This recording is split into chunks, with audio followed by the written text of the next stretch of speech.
Hey, welcome to the Intentional Life Podcast. We're just three guys, husbands, dads, business owners, and we're trying to live our lives on purpose. We know how easy it is to drift, and this show is about getting back in the driver's seat, leading with clarity in your faith, your family, fitness, finances, and more. Now, we don't have it all figured out, but we're doing the work, and we're inviting you to do it with us. Let's dive in. Hey everyone, today we are going to be talking about learning with conflict. Our goal is to help everyone understand how we navigate conflict with clarity, composure, and connection, whether we're at home or work or in our friendships. We got a great topic for today. Guys, I'll go ahead and kick this off. Jon, you've probably never had to deal with conflict before, right? You know, not really, but I thought we could kind of like experiment today, kind of feel what it feels like. Maybe we could do something, I don't know, political. What do you think would kind of stir the pot? Maybe make some other people pretty upset. Yeah, you're supposed to try something new. We could have a intense discussion about tomatoes and whether or not they should be on pizza. Wow. That was so random. I was thinking we were going to go like talk about I Trump. think that's pineapples. Or that's right, pineapple. Yeah, That's is flying pizza actually pizza? I love it, guys. Just the practical. Back to the whole pizza. Plumbing the pineapple depths thing. of conflict. I was thinking tomatoes. Like, who doesn't have tomato sauce on their pizza? Right. But I guess there are Yeah. some like, people like almost like bread and cheese, combination. But I totally thought you were going to go like some politics thing, whole, Trump or something. I'd love to hear. I'd love to hear when you guys do a Trump impression. That would be next level. Do you guys have a Trump impression? I don't have one of those. Neil, if you could pull that off with your voice, that would be incredible. But if you were able to just somehow pull that out, I follow these guys on social media that are just like can do tons of voices. But there's a lot of good Trump impersonators out there. It's Yeah. I don't. If I was him, I would probably still watch it because it's like, it's funny. It's good stuff. But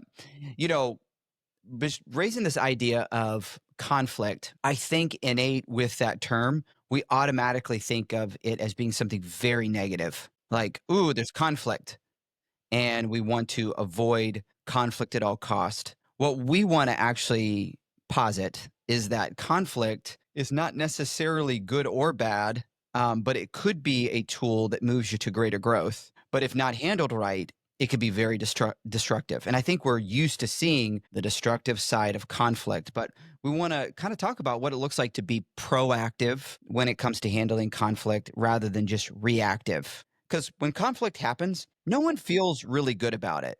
Like we don't like it at first. Of course, there is another side of things, right? Where people are just like, they like thrive on conflict. Like they're actually kind of bored in life unless something is wrong that they can fight about, and they're just always fighting in line. So that's a bad kind of an approach, probably. It's a borderline personality. Yeah, disorder. Yeah, that's totally true. And so, and go ahead. Oh, well, I was just going to say, there's so many factors that can play into this. Jon, what are your thoughts on a person's background and how it affects how they even approach conflict to begin with? How they may see it as always negative, or some people, they thrive on it. Yeah. What are your thoughts on that? Well, I mean, depending on the person's background, you might have to kind of help them change their orientation towards conflict. If somebody thrives on it and they just soak it up, that's the land they want to live in, then you really got to have to help them see, are they excited about it because of like the dopamine hit that hits them? Like they're good at arguing. People that are really good at debating, they kind of typically like conflict. They're like, oh yeah, well, I'm going to put you in the grave with my argumentation. And the goal is you've got to orient people towards what is good. And if they're oriented towards what is good, then they'll use conflict right. So somebody who's like maybe thrives on conflict, like, ooh, I could win this argument. But if they're oriented on the good, they're like, you know what? Wisdom right now would actually have me to be quiet. me not to pursue that. Like, I'm not the person that should be speaking here, or at least be thoughtful about the approach, when it comes to that. On the other hand, somebody might start freaking out because they think, oh my goodness, conflict is bad. And I'm seeing conflict, and they tend to jump from, it could be a work environment to another work environment to another work environment, or a relationship to another relationship. I just feel like once I find the right person, it's just going to be great. It's going to be beautiful. It's just going to thrive. Conflict would seem to be the enemy of what would be thriving. And so this must not be, some people will throw the term out, we must not be compatible because there's conflict. And if we can kind of reset that person and say, you have a totally unrealistic view of life. And the way I look at it, and I think I came from a background that looked at conflict as bad, and we would kind of avoid hard conversations. My family would not have hard conversations. And then we would have the really hard conversations. Do you know what I mean? It's like, so It blows up.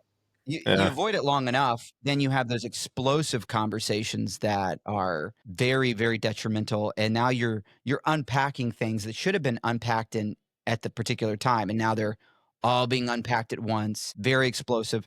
And that's the kind of conflict that a lot of people, like kids growing up in a broken home, they experience that kind of conflict, and they come to view it as bad. So they do need, and it's going to take time, but they need to see the kind of conflict that we faced was the kind of conflict that disconnected people. I was reading a book, and it's by a guy named Jefferson Fisher, I believe.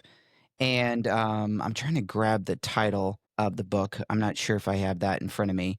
I think it's called The Next Conversation.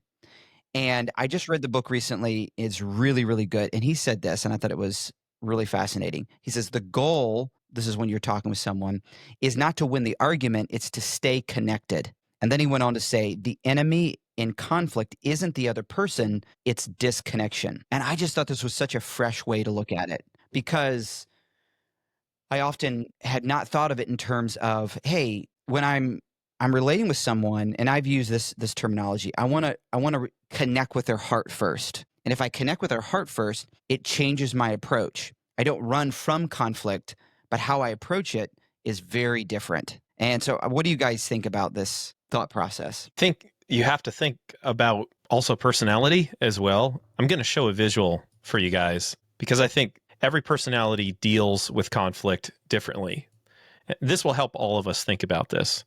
So if you look at this picture here, you've got at the top a dominant personality. They're direct. They're in the D area. This is the DISC test, by the way, the DISC personality test. So you got somebody who's dominant. They're direct, results-oriented, firm, strong-willed, forceful. On the right side, you've got influence. That's what I stands for. Outgoing, enthusiastic, optimistic, high-spirited, lively. The C is for conscientiousness. That's analytical, reserved, precise, private, systematic. And then over on the right, you have steadiness here, even-tempered, accommodating, patient, humble, tactful. Each one of those different people, you won't necessarily have somebody who's just one area there. They're usually a piece of all four of those pies, but they might be low on dominance, but super high on conscientiousness and steadiness. Or maybe you've got somebody who's really low on dominance, but they're high in conscientiousness and influence. That's actually a really good account manager, by the way. If you have a table server who's a really good table server at a restaurant, they typically are high on influence and high on conscientiousness and compliance. So Interesting. if you have a really good sales guy, they're high D all day. Don't have a sales guy be in the account management position because there'll be a disconnect. We know this in work. There'll be a disconnect and conflict. Because typically the long-term relationship of our clients is managed better by somebody who's high on influence and high on conscientiousness and steadiness. Mm-hmm. So we don't want a high D personality managing that long-term relationship, but we want that high D personality to go do sales because they can help get that sales in, get the deal done, and they're great at the honeymoon phase of life. So you have different personalities, different types of ways of dealing with conflict, and that's a big topic right in and of itself. I think today we're going to kind of do a broad overview, but just keeping that in the back of our minds that dealing with different personalities does make a difference. And we see that when we're hiring people in business, that we want them to take a DISC test to understand how typically they come at conflict in their life and what suits best for them so they can live in their zone of genius. Yeah. So I'm so glad you brought this up. This kind of was interesting. fascinating. And it's been a while since I looked at a DISC profile, just the different categories. So that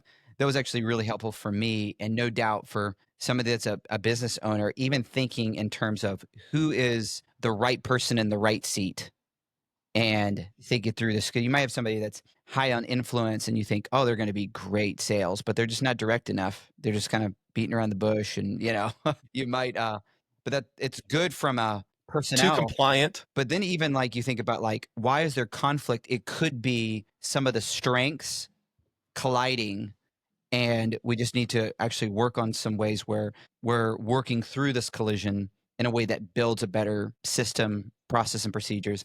But this also can be true in a home situation as well. I really like that. So I have Yeah, imagine that in a marriage, y- right? The classic is high D marries a high C. mhm, So high D wants direct conflict, and high C is reserved, precise, private, systematic, analytical. mm, They're running away from conflict. mm. And high D is saying, hey, this is how I feel, so it's true. Where high C says, but that's not the truth. Look at the analytics. That's not the truth. And you can have a lot of conflict there. Yes. And it's kind of a beautiful thing in some ways, because we none of us have all of, I guess you use the word genius, but like we don't have all of the genius to like handle every situation perfectly. So sometimes a little bit more of reserve is good. Like being thoughtful. Let's look at the data before we make a decision.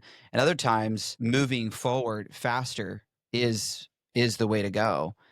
But bringing it back to our topic of conflict, I think sometimes the person who's really shy can avoid hard conversations. The other person could be having hard conversations, but actually lack um, self-awareness and maybe the awareness of other people. I think about the whole emotional intelligence conversation. Like a lot of people, if you don't have good emotional intelligence, you shouldn't be a leader, because if you don't have good emotional intelligence, there's no way you're going to manage the emotional intelligence of others well.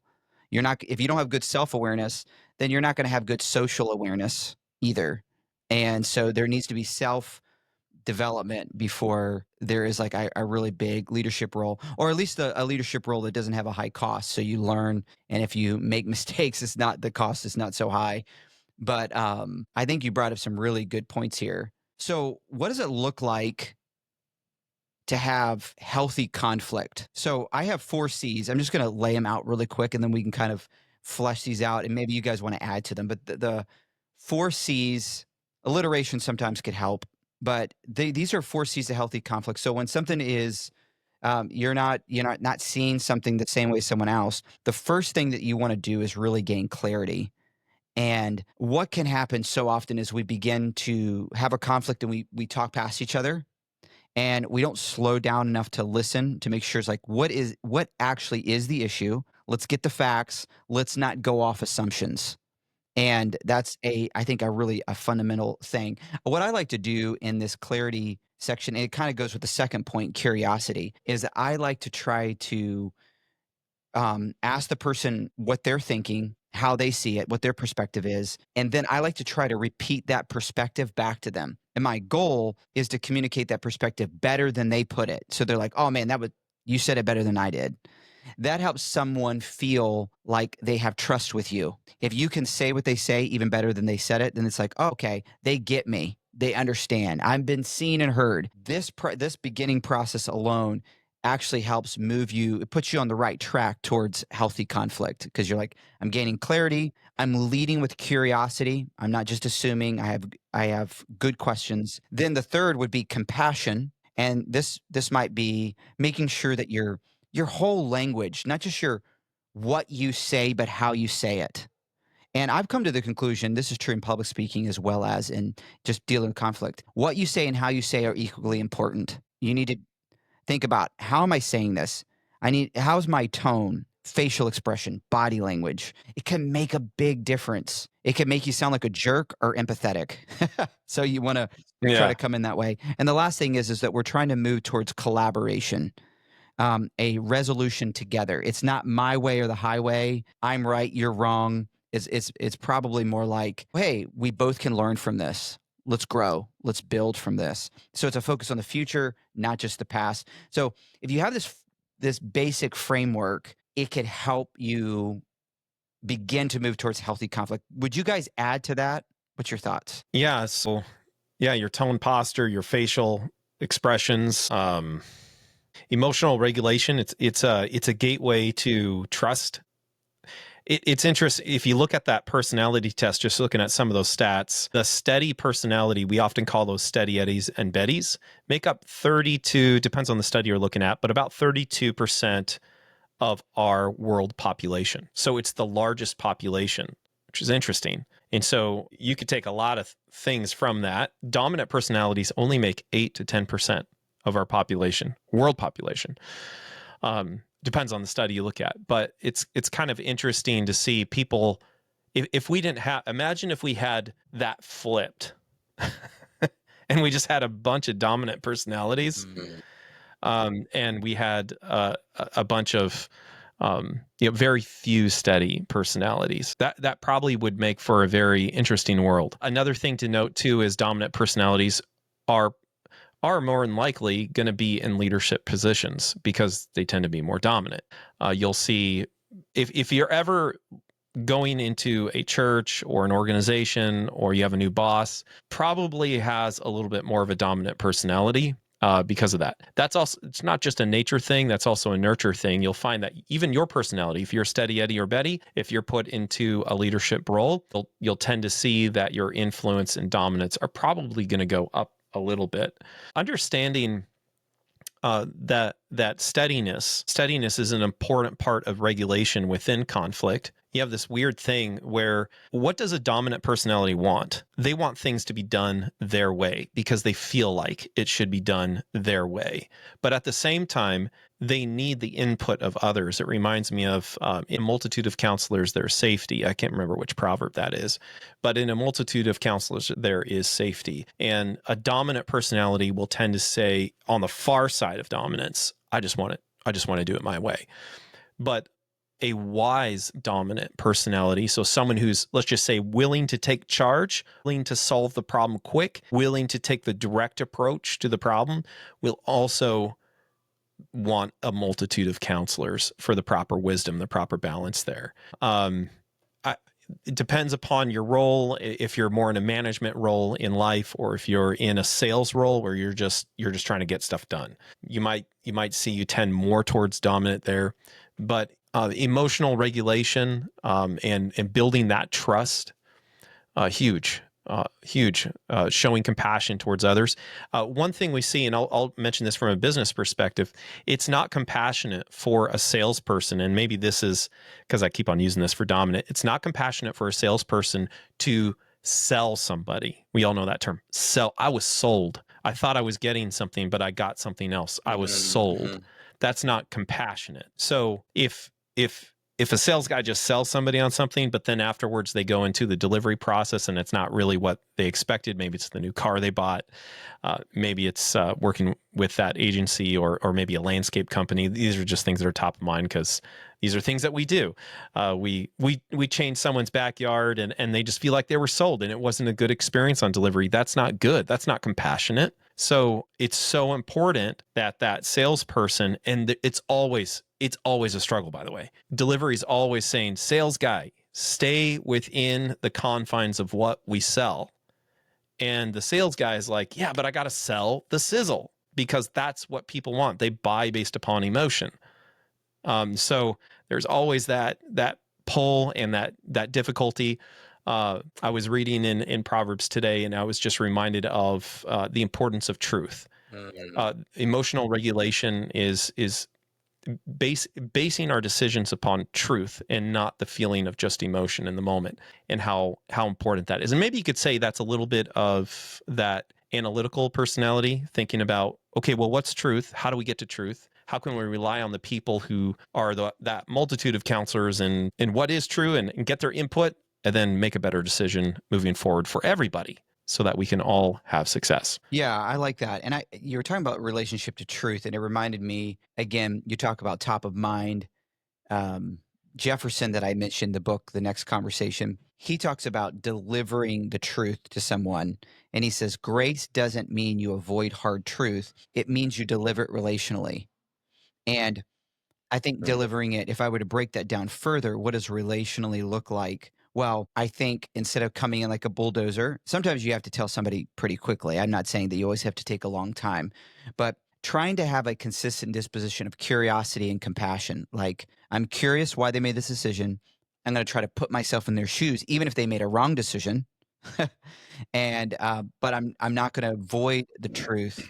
I'm just going to try to communicate that in a way that's relational. And I think that's like super helpful. But here's a question, and this may be panning out a bit, but why do you think people run from conflict generally? Maybe part of it is what we said earlier about like their view of conflict, but why does people avoid conflict? Well, maybe we should put a definition on that. What's healthy versus toxic conflict? Healthy conflict respects boundaries of people and aims for growth. Toxic conflict attacks your identity and it aims to just dominate you for their own purposes. Again, this is where if you're a very dominant personality, you got to really be careful on this because you're not going to see it from their perspective. In fact, you're even going to feel that constantly other people aren't seeing it from your perspective and you're the victim. That's not a good place to be. You're just wanting other people to do what you want, and because you're a dominant personality. So when you think about healthy conflict and boundaries, I've got an example. Last night, my daughter, she tends to be more on the C side, analytical, a little more reserved, things like that. And I've been taking them to the Y in the mornings with me. They get up a little bit early for that. We're up at 6:30 to do that. So they're getting a little tired because they go to bed at 10. Well, as dad, last night, we were having a little conversation and said, hey, tomorrow we're going to go to the Y workout. She said, well, Dad, I really need to sleep in. We've gone the last few days. And I said, all right, I'll let you sleep in for a half hour. And so instead of 6:30, 7 o'clock, we got up, woke up the rest of the kids. The boys were fine. But we were talking about it and she said, she's 11. Dad, I need 12 hours of sleep. I said, no, that's ridiculous. You know what? Let's just ask ChatGPT about this. So I asked ChatGPT, and in my head, I'm thinking, maybe Max, she needs 9. ChatGPT is like, actually, tweens need 9 to 12 hours of sleep. So here, I'm like, hey, I'm great on 7 or 8 hours, so why aren't you guys great on that? And I had to come back to my daughter and just say, you know what? Thanks for coming to the Y today, but I just want you to know, tomorrow, why don't you get your 12 hours and get some sleep in, and then maybe the next day we can do that. And now I know you need somewhere around 9 to 12. And I asked her, what's the average on that? And right away she was like, oh, about 10.5. So, okay, somewhere in there. She's big growing phase, but just being careful. I could have, from my perspective, not looked at that information and just thought she was ridiculous because from my viewpoint, 9 hours is great, right? I'm fine on 7, but that was just my viewpoint, not understanding that my kids are really growing and need more sleep. So I knew where this was going because I would have thought the same thing like you, but my wife is such a stickler for like bedtimes and getting enough sleep, going boys and all that kind of stuff. Where That's I'm good. just like, yeah, but and there's sometimes where I'll come up, it's like, yeah, but when I was young during the summer, we'd stay up all night, and the next day we had like we would just we were fine. And she's like, were you really fine? I was like, hey, don't bring that up. No, I'm just kidding. But Yeah. but she showed me some of the latest data on it and how how much they're growing, how much their brain is developing, and how much more sleep they actually need. But man, dude, I love the story. I loved how you adapted, responded. It was I smiled because I felt the same. I would have felt the same way. Like, you don't need that much. Turns out you do. Question: Yeah, Did she do? I thought ChatGPT? ChatGPT was going to prove my point. You were like, here it comes. Oh man. Yeah, here it comes, kids. Did I was she do like, hey, watch ChatGPT? this. We're going to ask ChatGPT. And nope, I was wrong. Did she do ChatGPT? Is that how she knew, or did she just learn in school? No, I think actually my wife told her. Oh, Yeah, okay. my wife she's big on that too. Okay. And And different personalities need sleep differently. I have got a 9-year-old boy, Wesley. I swear, man, that guy's got unlimited energy. And the kids were joking, yeah, Wesley only needs 4 hours of sleep. And I told Wesley, all right, I'll let you sleep in tomorrow. I said, no, Dad, wake me up. I want to go work out. Yeah. He's ready to go. Well, that's funny. Yeah. Yeah. I do So think knowing your kid. I do think this is a good segue to like understanding leadership, because I think the way that you led there, some people would think I'm leading my home, what I say goes, but I think that you showed your daughter like leading doesn't mean I always have the right answers. Leading looks a lot like, hey, I'm going to pursue the right answers. And that you talk about conflict resolution, though it wasn't like a big explosive conflict, there was a difference of thought, and you allowed the data to influence you to change, to adapt. But I also love the fact that you're like, hey, I'm glad you did the hard thing and you came today. Like you stepped it up. So it's like Yeah, that was great she did that. you fortified the Yeah. whole like doing the hard thing, even if it's not ideal. And then you also showed dad is willing to adapt when he gets the data in front of him. To me, that kind of Yeah. leadership builds trust, whether it's in a family Well, and that's, or organization. that's where we're all on this. I think leadership, understanding that we're all on the compass. There's an objective goal. There's objective truth that we're trying to work towards. And so good leadership is understanding, hey, we're both on different plot lines heading towards this direction. It's not that just because we're leading doesn't mean that we're right there where we're supposed to be on that plot line. And so we're all in a place of learning. I love the book Leadership and Self-Deception.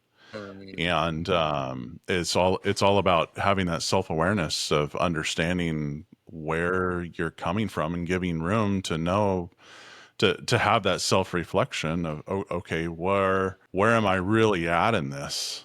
Am I fooling myself on how I'm handling this situation because of blinders that I've got on, or the ego is getting in the way, or there's so many things, but self-awareness is so important. Yeah, and the point of that book is so important for conflict, because what it pointed out is that most of us, it doesn't matter which personality you're on, every single person struggles with conflict. And even with, let's say, this isn't just with other people, even conflict of success in your life, doing the hard thing, because we all look at life from a place of, I want to be right. That's how we look at life. And so that keeps us from developing those relationships through healthy conflict. That also keeps us from developing ourselves personally in looking for more opportunities or hard things within our job. That also keeps us from good health decisions in our life, eating the right foods, working out, all of those things, because we want to live life from a place of I'm right. And any conflict that comes up against that, in the book, it says, it uses the term self-justification. I want to be right. And a great example of this, we can use it just from a relational side. Two people, when they're in an argument, need to be aware if they're in an argument about what is best for the both of them and for everybody else who's involved, or if they're in an argument to just be right. At that point, it's kind of just a debate. It's a debate to try to figure out, how can I be right? And most of the time, unless you're thinking about it, you're usually in an argument to just try to be right. A really good example of this in the book that they gave is a mom who asked her son to come home at 11 o'clock every night, whenever he was out. So he had his license and go out every night 11 and just make sure you're home at 11 o'clock. Well, he'd been struggling with the boundary on this that she'd laid down, and she was really frustrated about it. Well, one night she gave him an ultimatum and the consequence if he didn't obey, and she gave him the keys and he went off. Well, later on, in the night, her and her husband, they were together, and all night she was just talking about to her husband how frustrated she was with her son and wanting him to be home, and how he was just not respecting the boundaries and all this kind of stuff. Well, as they were talking, the clock's getting closer to 11, and she hears a car come in right about 11 o'clock into the drive, a little fast. And what's interesting is her heart sank because he came home on time. And the lesson here is her heart sank because she was actually bummed he obeyed, because she would have been right, because she was complaining to her husband all night about how he was not following the rules and not following the boundary. She would have felt better if he had not come home on time. And I love that example because this happens in life all the time. Have you ever had somebody who's successful and they're doing the right thing and you feel a tinge of jealousy, or you wish they hadn't been successful because maybe at one point in your life you said they're not going to be successful, not that person. Mm-hmm. You ever had that happen? Mm-hmm. Happens all the time. We would prefer to be right than that person to be successful in life, which is totally backwards. Yeah. That's not gracious. That's not loving at all. That's actually the toxic conflict. It's toxic conflict attacks the identity of the other person and just aims to dominate them. Yeah. And it doesn't really want them to grow. And the question would be, when it raised, would be like, what is creating this desire so strongly? I think all of us probably just desire to be right generally, but why this I want to be right at all cost type of thing, and willing to bend truth and manipulate and whatever. And I think this poor handling of conflict that doesn't move towards what is the ultimate good for myself, for everyone involved. I think it comes from they're handling the social conflict poorly because they have not actually learned to handle the inner conflict in themselves. And so there's this, I am going to prove myself right. And it's basically trying to say, I'm actually feeling insecure about myself, and I want to win. I want to prove to myself that whatever XYZ. And even if it's actually kind of a lie, but I can portray myself as being successful, or I won this or whatever. It's them battling from within. It's an inner conflict. And people will do this on a level where they'll go to they'll leave a relationship, or they'll leave a church because somebody actually very kindly and graciously pointed out something to them, and they've been trying to run from the truth, the inner conflict. They haven't dealt with it. So the outer conflict now is so much more exacerbated. Why? And they might even say, well, I didn't like the way you said it, or you're attacking me. They're trying to throw the zinger back to be right. Why are they doing that? Is because somebody actually is highlighting the problem that they actually probably know they have, but they're unwilling to face that inner conflict. So outer conflict that's like this is usually a result of undealt with inner conflict. Jon, that's such a good thing that you've touched on. Boy, such a great point. Those inner things that we don't handle, they come out. They come out in our relationships if you don't deal with them. One of the topics that I've been talking about in the past couple of weeks with my girls is the subject of arguing in good faith. There's been a few times where, I've heard my kids arguing, and they're, arguing on specific terms that the sister used, or something like that.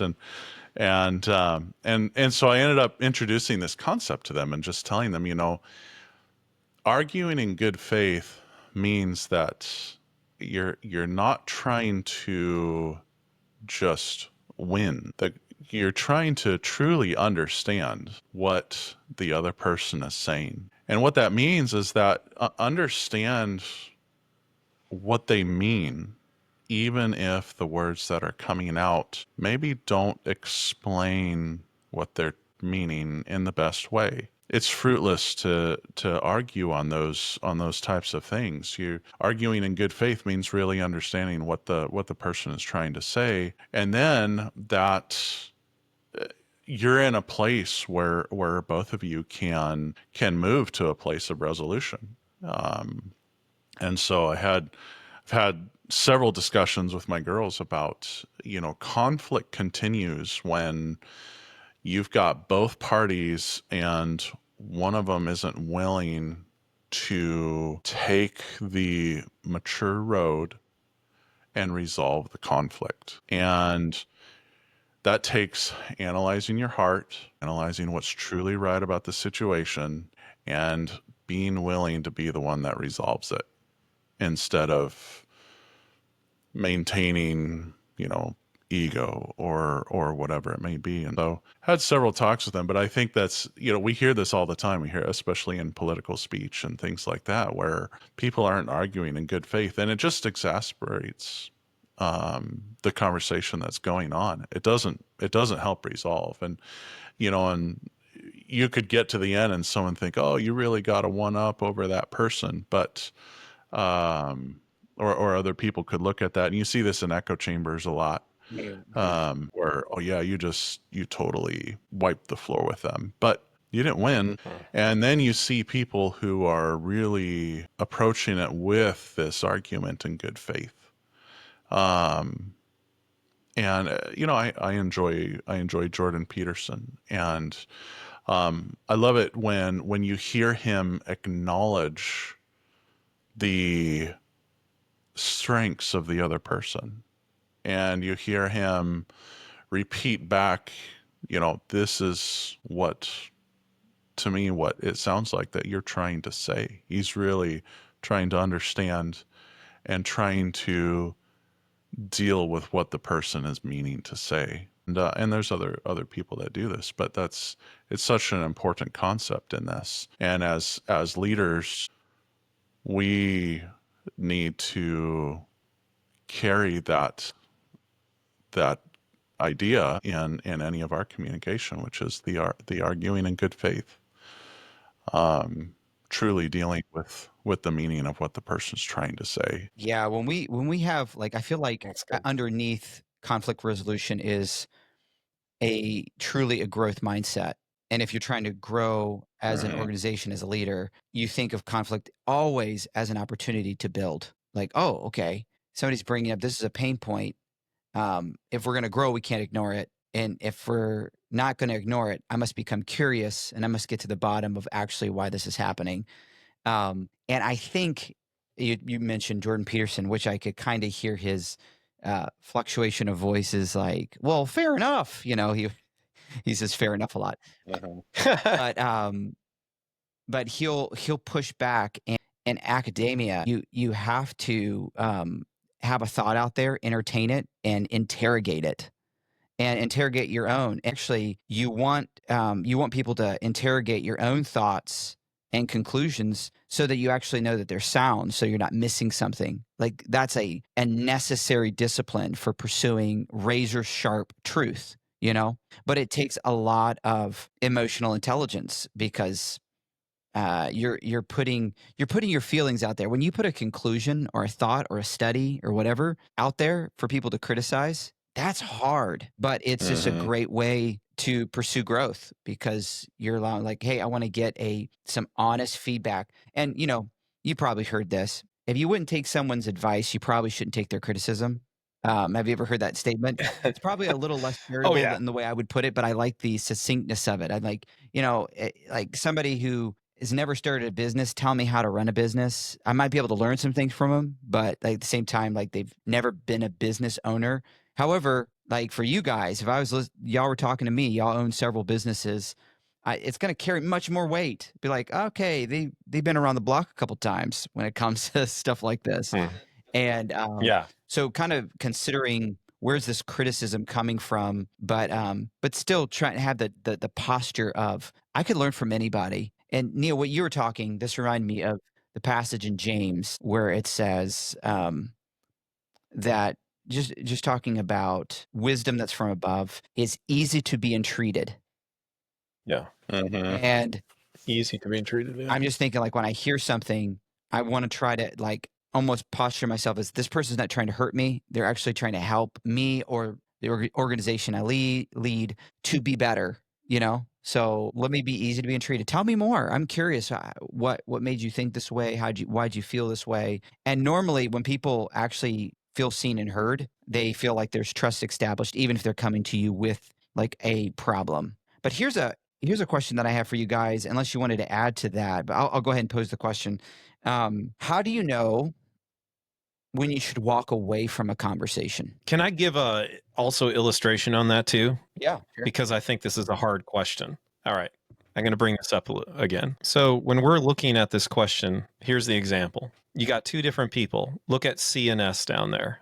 S is, we already talked about, the most predominant personality, about 32 to 40% would be predominantly in the S category. And then you have that 8 to 10% that are predominantly more in the direct category or dominance category. So you got somebody who's even-tempered, accommodating, patient, humble, tactful, analytical, reserved, precise, private, systematic. And now they've got Mr. D coming in, who's direct, results-oriented, firm, strong-willed, and forceful. And let's just say that Mr. Dominant is coming in, or Mrs., it can go both ways, and they've got an agenda, and they want that agenda, they want the result to be done. But they've got somebody who's got boundaries to that agenda. They're even tempered, accommodating.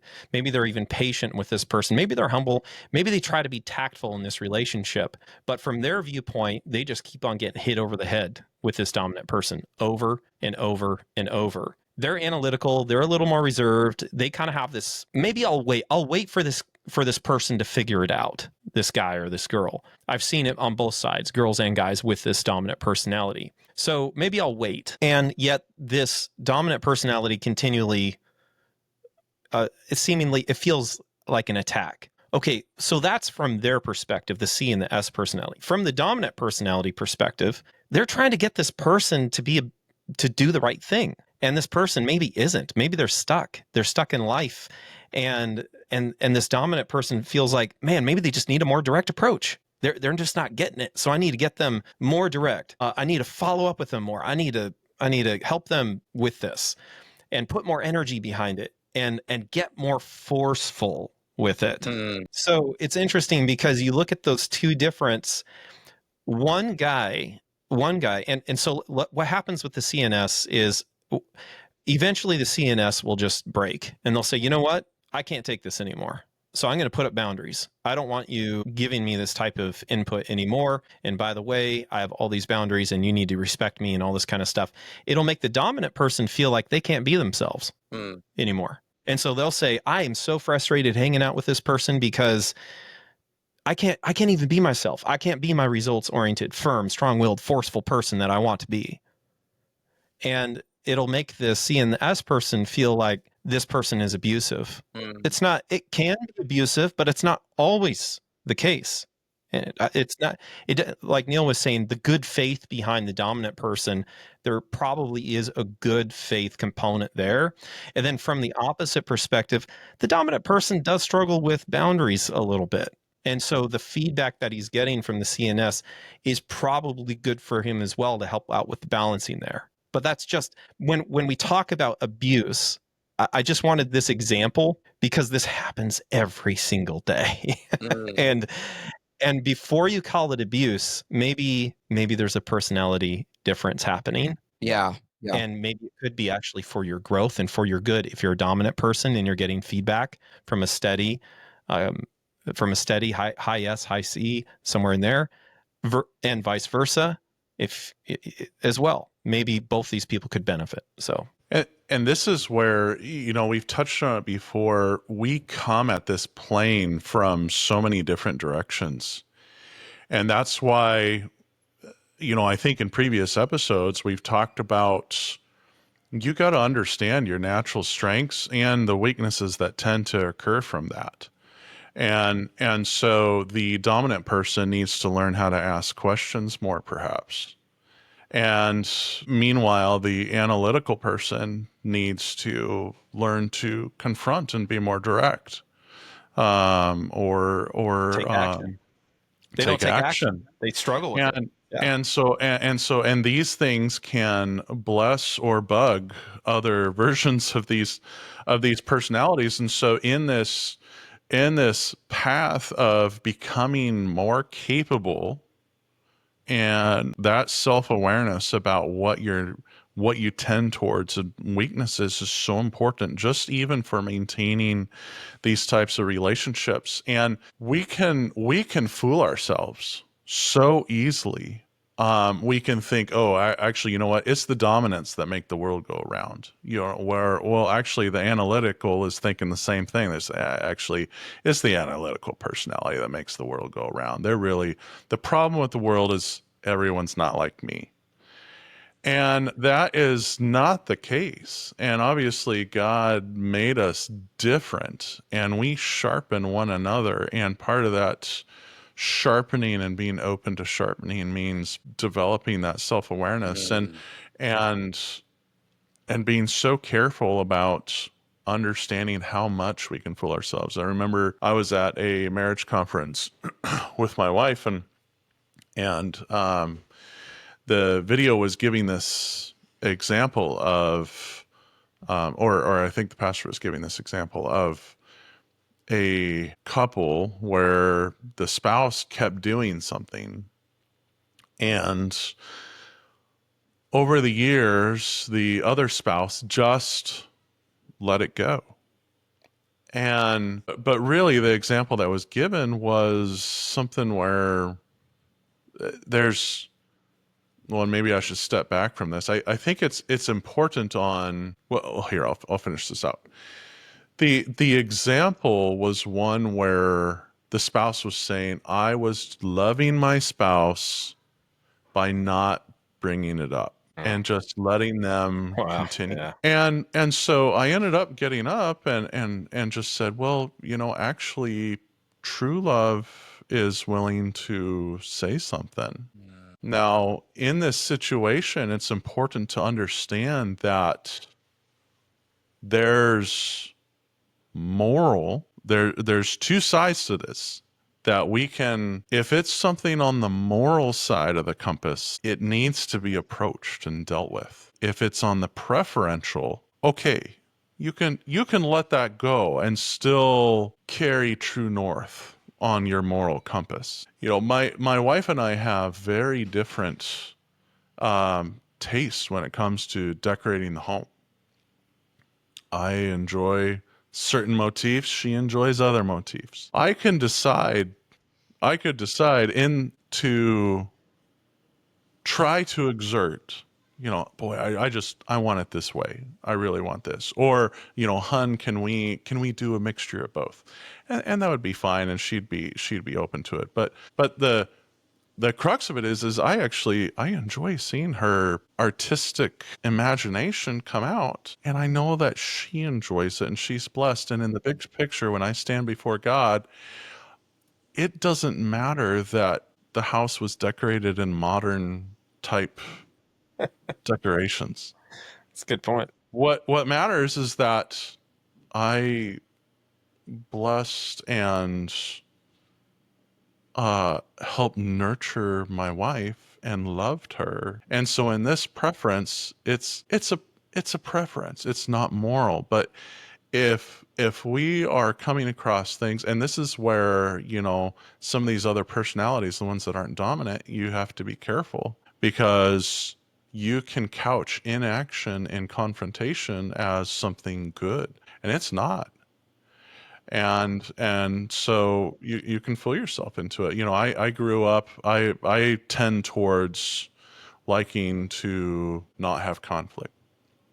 I've had to grow in that over the years. And it is true love to approach these things. And it doesn't matter if it's with your spouse, if it's with a coworker, in an organization, whatever it may be. But understanding that distinction between, is it on the moral spectrum? Is it on the preferential spectrum? If it's on the moral spectrum, it needs to be dealt with. It's not loving, or, Christians would say it's not godly to sit there and let that go. I like that. The question I like to ask often in any situation is, what does love require of me? Like what does love require of me? You, Neil, gave a little bit of a framework, at least in some categories, of saying, is this like, is there a moral stake here, or is this preference? And then this allows you to kind of go to, like, if it was there was a moral stake here, you could say, love requires that I'd speak up. You know, this this is Yes. love. If I don't speak, I can couch it in love, but really what I'm going for is I want to remain being liked right now. Like, I want to be liked, so I'm not going to have this conversation. But we can couch that as, I'm going to be loving, and I'm just going to, let that slide. But it's not truly loving to let someone go into something that would actually, they're not pursuing the good. This is going to be harmful to them. And but on the other hand, if it's a preference, what does love require of me? It's like, I can let this go. Love looks like giving a lot of latitude here. And I think you Mm. gave a pretty good framework that when I ask the question, what does love require of me? Preference or that moral state that you mentioned actually will dictate whether I speak or I remain silent.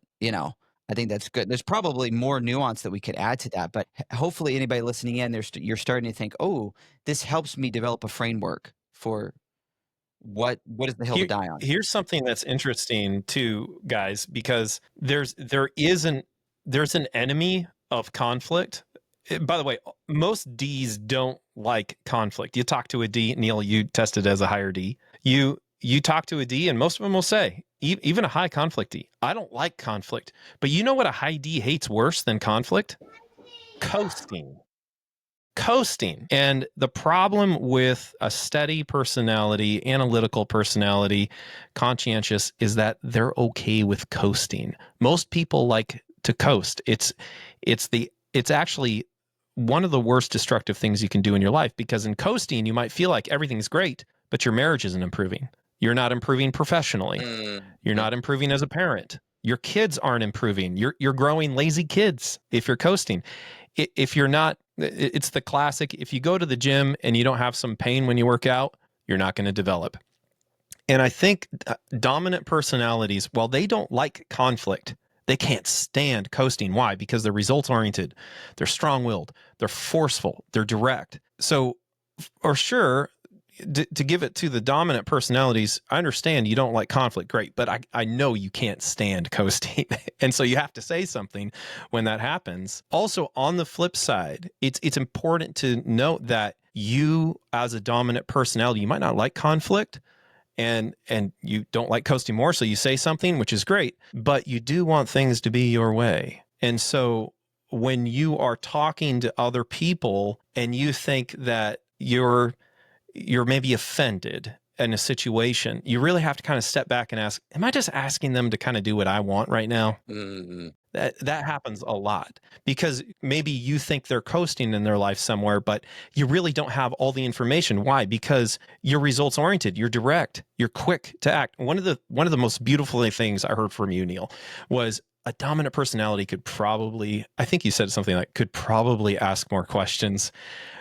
Yeah, 100%. If you're someone who's quick to act, then asking questions would help you in a big way to overcome the potential that you don't have all the information, and you're quick to act might be hurting somebody else. And if you just ask questions, that could really fill in the right move you should be making with that information. So, Oh, that's so good. That's so good. Kind of a nuance. I don't know if we actually answer the question, like, when you need to walk away from a conversation or even a relationship. I don't know. we built the whole, yeah, we didn't really answer. We were trying to build I think a more wise approach, Yeah. because you can't, the answer is when, so maybe the answer is as simple as, you walk away when a conversation becomes abusive, no growth, and boundaries are repeatedly violated. But I wanted to clarify, you might be feeling like your boundaries are violated, but you might also just be coasting in life, and you need a wake up. Yeah. So, So you almost yeah. need a whatever that looks like, and it could look different for different people, but a process to call out your own nonsense, and then also a process to make sure that you're are holding good, clear boundaries with people. And I like to say this with people too, because some people get this confused. When somebody wrongs you, it is a totally responsible thing to have good boundaries towards somebody that wrongs you. Um, and some people think, well, aren't you forgiving the person? Absolutely. Forgiveness and trust are not the same thing. I can forgive someone, yet there's still a breach in trust. And sometimes people will be like, well, I told them I forgive them, but I still kind of have a check in my spirit towards that person. Well, that check in the spirit is they violated your trust. And you need to give them opportunity to win that trust back for sure. But creating good boundaries to protect yourself, themselves, your family, or whoever else is involved, your organization, I think is very important. It's very foolish to just kind of like forgive someone and expect them to be like, hey, yeah, you no don't need to worry about earning trust or any of that kind of stuff. No, you don't have to use that language. That might be offensive language, but I do think making a distinguishing factor between you're forgiven, but hey, because of these things, we're going to draw some boundaries, and here's a pathway to, depending on the severity of what was done. But that is not a anti-love move. That's actually a very loving move to do, and actually, it trains the person or teaches the person to say, "Oh, hey, I can't just do anything and say anything, and it's okay. I need to be a responsible, wise person, and being unwise can actually set me back some." In every context, really. So I think it's like important to note those things for sure. Any thoughts on that, guys? Yeah, I think one of the, obviously we've been talking about the self-awareness, but there can come a point in conversations where, you believe you're trying to act in good faith and you just can't come to a conclusion on stuff. Sometimes these conversations can take time. Mm. I've had conversations where it's taken several days to come to a conclusion on. And the conversation was respectful by both parties. Um, but it took time. Um, and so, but sometimes there's times where the other person trying in genuine reflection, am I approaching this? Where's my part in this? The other person really is not coming from a place of good faith. They're coming from a place of dominance, where they're just trying to get their way, Yes. and it's violating boundaries, it's violating other things. And so when I think of the concept of walking away, I think in terms of actually you're increasing the relational boundary with them. They're breaking it at a certain distance. Now it needs to be placed further because of how they are interacting in this relationship or circumstance. And so that may feel like a walking away. An example of that could be in a business sense. Maybe it's with a colleague or an employee. But the boundary for one reason or another has to be increased. And that's the loving thing to do, because they need to learn that they can't do that, or approach things in that manner, or whatever it may be. So that's what I think. And sometimes that boundary has to be way out there, depending on what happened.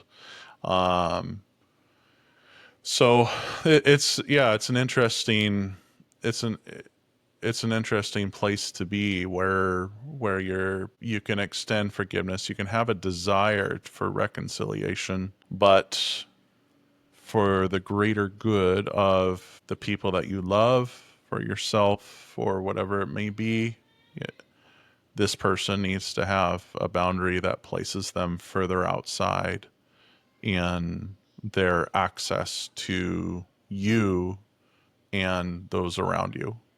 And that's the loving thing to do for everybody in your circle, including them. I think that was a lot of good wisdom and just kind of creating the boundaries, not feeling bad about it.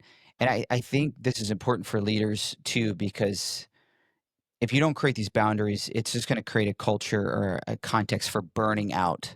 You're just like you're just continuing to take on and like feel like you're almost overextending yourself, and um, you have to set some good boundaries there for yourself, and you think extending to your family. I think it's really important when it comes to like hard conversations, and we probably could wrap up with this. I was reading again in that book, The Next Conversation, um, kind of top of mind as well. He said, before you talk, this is like before you have that hard conversation, or you've taken a break from a conversation and you're going to come back to it, ask these three questions. I thought it was really good. Are you calm? So almost like an idea of being collected. Are you caring?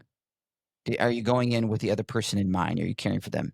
And are you curious? And he would always ask those three questions. Am I calm? Am I caring? Am I curious? And it really helped him go in a way that was going to be constructive, that was going to build. So I thought that would be helpful. You know, one thing that kind of stuck in my head through this episode, something Keith said, is like, man, I don't want to coast. And sometimes I think coasting um, can lead us to when somebody calls our coasting out, we respond really poorly.